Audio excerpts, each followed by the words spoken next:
เกือบเกิดเหตุใหญ่รถจกขุดดินพบระเบิดฝังดินที่ปากอู่หลวงพะบางในวันที่7 มังกร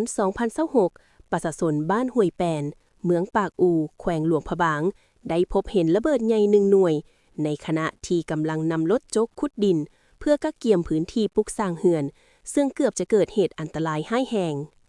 ตามการรายงานจากเจ้าของดินระบุว่า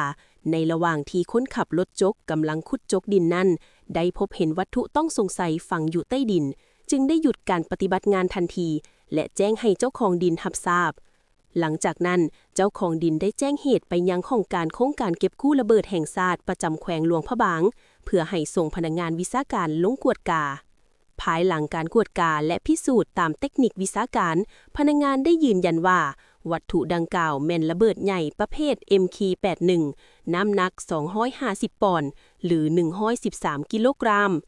จากนั้นได้ดำเนินการเคลื่อนย้ายระเบิดไปทำลายอย่างปลอดภัยอยู่สนามทำลายเฉพาะในเมืองน้ำบากเป็นที่เรียบร้อยแล้วเหตุการณ์นี้สะท้อนให้เห็นว่าการพัฒนาพื้นที่การกสิกรรมและการขุดจกดินในหลายพื้นที่ยังคงมีความเสี่ยงจากระเบิดบ่ทันแตกดังนั้นขอให้ประชาชนทุกภาคส่วนจงมีสติและแจ้งต่อเจ้าหน้าที่ทันทีหากพบเห็นวัตถุต้องสงสัยเพื่อหลีกเลี่ยงอันตรายที่อาจเกิดขึ้น